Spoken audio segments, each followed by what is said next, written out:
Hello, BookTube. It's Saturday late afternoon, early evening, and I'm here today to talk to you about James P. Hogan's Moonflower. I finished reading this. It was a short book, 300 pages. Despite Amazon saying it's 400, it is just over 300, 308 pages, I think.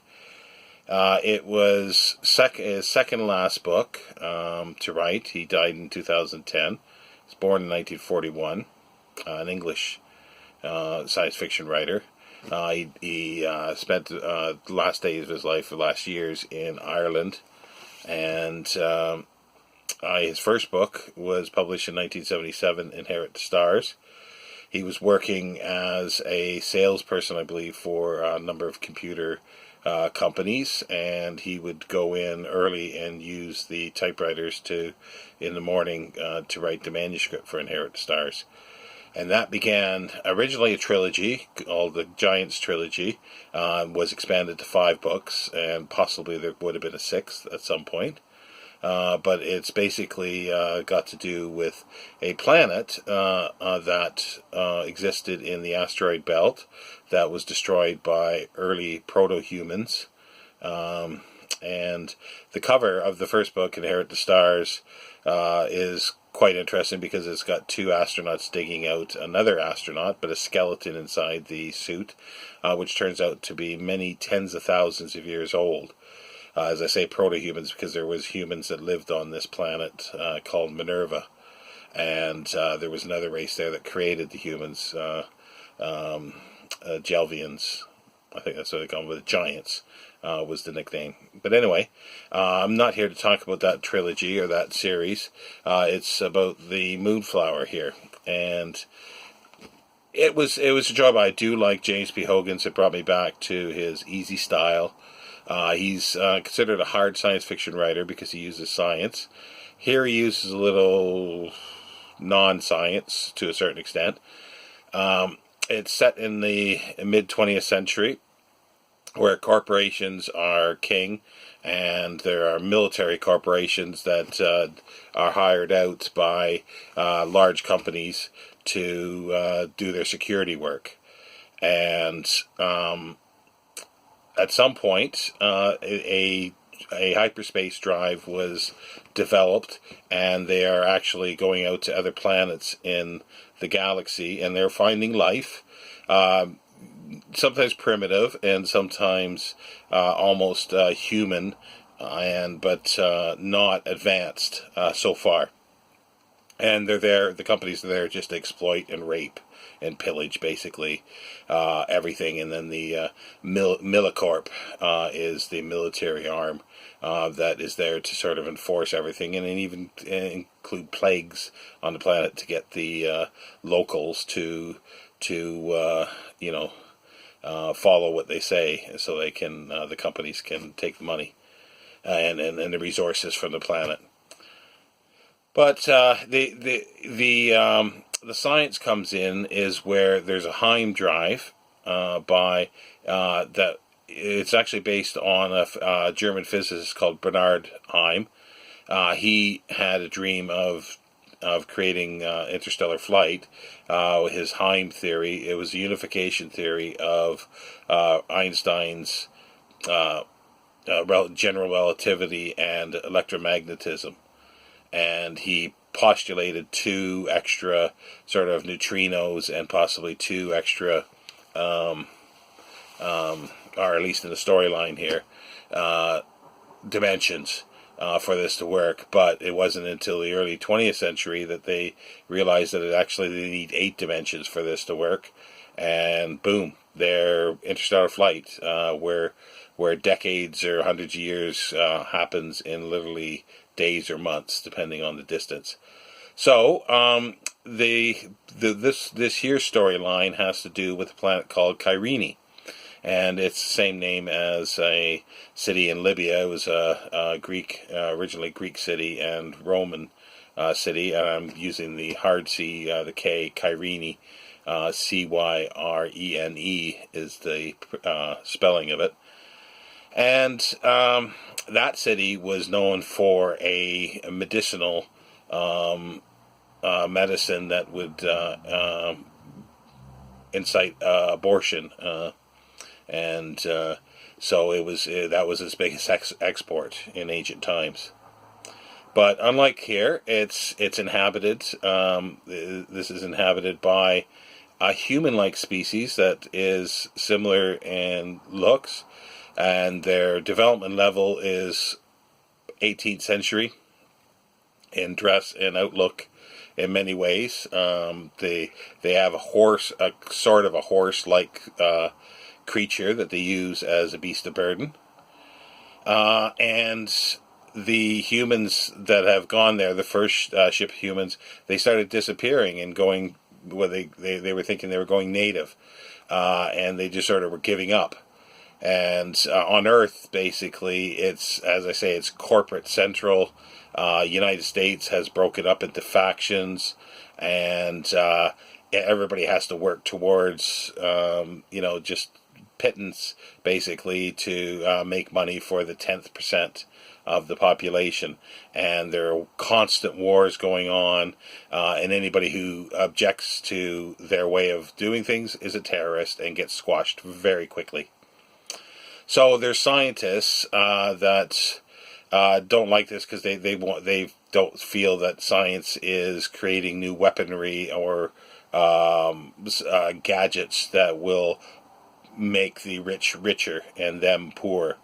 So there's one here that he's been researching an energy field that he believes comes from the future, 2 seconds in the future, and he was trying to find out what this is. It apparently is an anomaly that's been known for quite a while, but it's usually been considered like non-existent. But he theorized that it actually exists, and they started looking for it.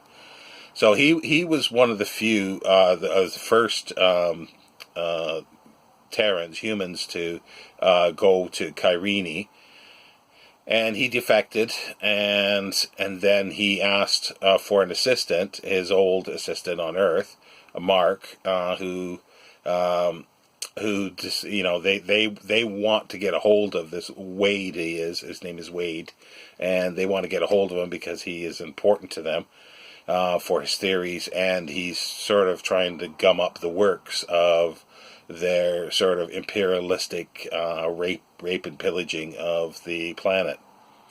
So he's on the fast track to go on the third ship out there, and they've got a sort of a spy to follow him.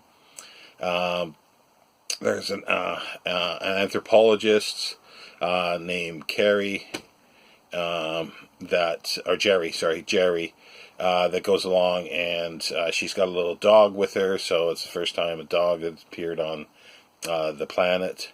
But they arrive there, and they do feel something different. They feel all of a sudden, as they had always disliked the way the society and culture has turned on Earth, where it's all corporate, but they began feeling something a little different.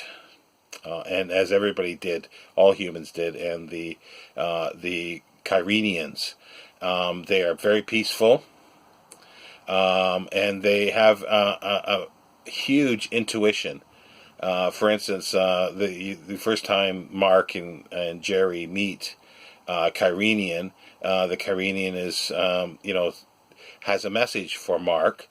Had no idea that he was going to be there, but just had an intuition that he's had this letter for a while, that go out and do this tonight.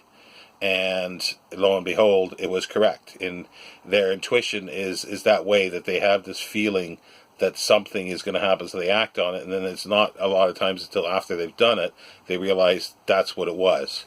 It actually was this instance. So he defects, and so does Jerry with her dog Nimrod, and they're taken to Wade, who is doing research. He's continued his research into this wave. They call it a wave, I think it is, a radiation that's coming from the future.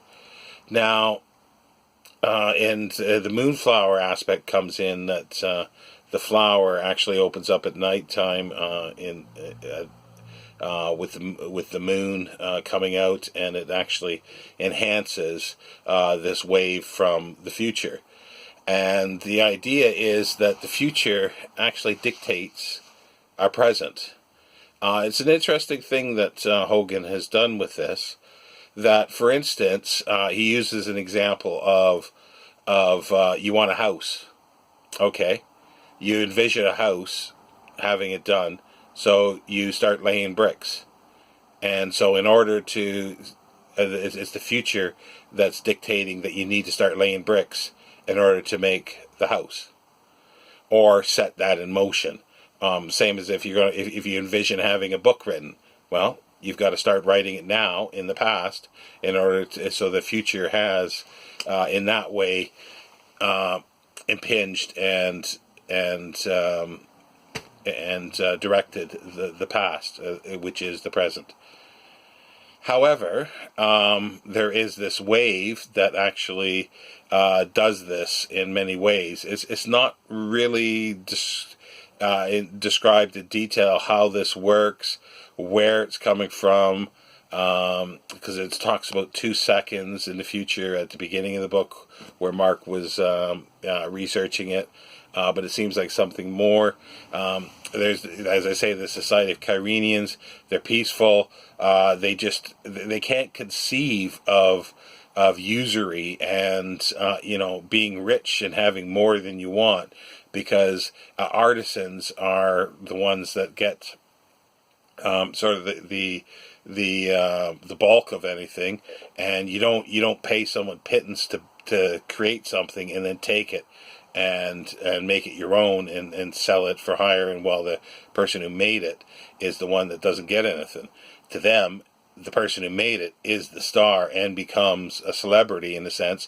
And when, say, somebody shows off, has a party of their house or something like that, and there's woodwork and so forth that's been done, you have the artisan who's done it there, and he's celebrated. He's paid well, and the whole idea is that if you pay everybody well, they will treat you well. They will treat society well. Society will grow and become better, and everybody will benefit from it. And rather than being, as I say, usury like the Terrans are, the humans are, in the corporate way. It's an interesting idea that Hogan has proposed here, which seems a little backwards for his own belief system, I think. But there are a few things that sort of fit in with this, that the Kyrenians all carry swords, but there's no crime. And the reason there's no crime is because they carry swords. And if they didn't carry swords, then somebody might think, oh, well, then they could do, steal something or commit a crime. But if everybody has swords, then, well, it's just too much of an effort, and it's going to cause problems. In the end, it's not worth it. So everybody carries a sword, but it's never really used. Again, none of these concepts are dealt with in detail. They're interesting concepts, but he does not go into detail with these. As I say, it's only 300 pages. So in the end, there's this Millicorp. There's a one of the high up generals is sent to collect, get these people back to Earth. So he does. He gets back, but he's in trouble as well. With the Millicorp and the corporations, because he's been having an affair with one of the big owners' corporation's wives. But it's not just that. He's got evidence of a corporation using a plague on a planet to subdue the locals, the inhabitants of the planet, and doing more. It begins to fall apart there a little bit, but anyway, they get back to Earth almost, and they decide that they're going to take over the ship and come back to Kyrene, and that was anticipated, so they were going to be annihilated by this big weapons platform that we see at the beginning of the book. Technology, it's a high energy beam weapon, but they escape, they get back to Kyrene, and it's sort of everybody lives happily ever after in a sense. As I say, it falls apart a bit at the end because it just seems like it's a rushed ending for this.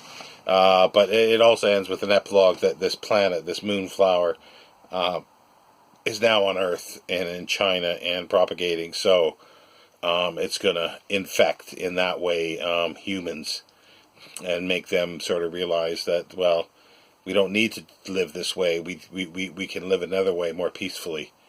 And it's all this energy apparently from the future. So as I say, it's a great idea, but it's just too short, and he doesn't delve into the hows and wherefores enough for me anyway. It's tantalizing. It makes you think of, okay, well, how does this work? How does the society work? Where it's sort of that you help somebody else by helping somebody else and giving them good wages, you're actually helping yourself. So in a way, it's a selfishness in a sense by helping other people, because in essence, it's going to help all of society, all culture, and it'll help you as well. So it just makes perfect sense. But if you do something else that hurts somebody else, then in the end, it's going to hurt you as well. And it's going to hurt society. So it's going to hurt everyone, and that's why it's not being done. But yeah, it's... I was left a little wanting more from this. It's tantalizing, a lot of ideas. He uses that, I think it's just popular now, or it's been for quite a while, where corporations have taken over sort of the running of government and everything. He was doing that in the 80s where it wasn't as popular, so I can sort of forgive him of using the typical storyline in that way. There's topical errors, typographical errors, where Jerry, as I say, was one of the main characters. Her name is spelled Jerri, but occasionally in the narrative it's Jerry with a Y. And I've noticed a few places where the word they is missing the Y, so it's the. And I'm sure there was other ones that I'd missed.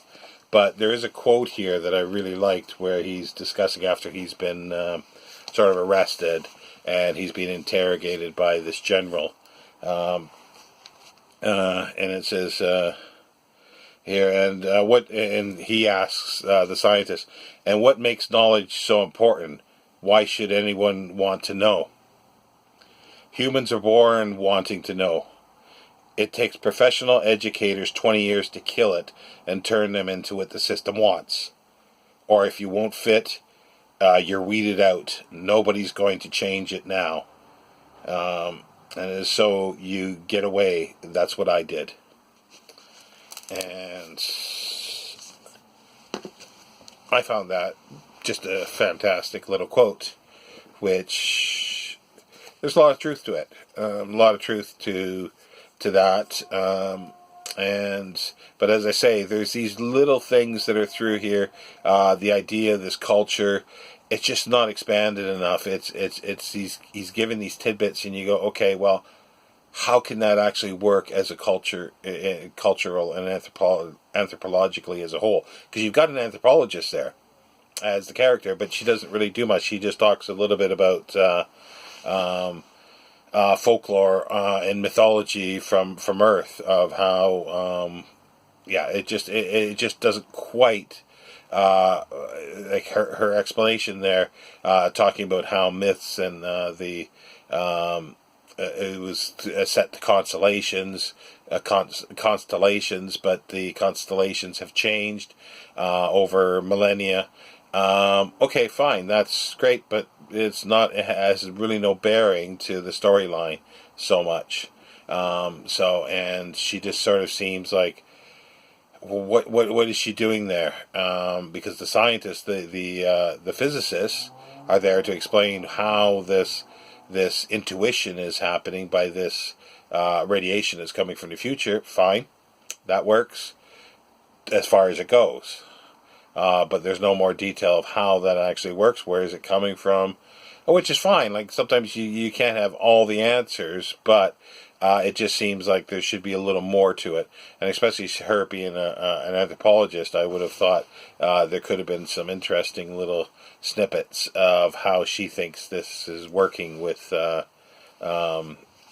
society there, with their intuition and their peacefulness. Sorry, my eye feels like something's stuck in there, like a grit or something. But yeah, and then the other thing that I would say is that for the first probably third of it, he has to give an historical background a little bit, narrative of what's going on or what has gone on in the past that has led up to now, which seems to be a cop-out in some ways. If he actually wrote a longer book and reworked it, these kind of things should be sort of self-evident that would come out in the storyline or dialogue, but not like, oh, Mr. Smith, how did we get here today? And then somebody else will expound, in that way. That happened in the 20s and early 30s science fiction a lot. The exposition of scientific, things that somebody would ask a question and go on. You could do it subtly, and there's ways of doing it, but for some reason he just doesn't. It seems a bit lazy for James P. Hogan, from what I remember anyway. But it was still enjoyable. I thoroughly liked it because, as I say, these concepts were very intriguing to me. But anyway, that's my sort of discussion on James P. Hogan's Moonflower. I do have another of his coming, if I can find, and I'm not sure if I'll jump right into it when it comes. There's a listing of his books here. I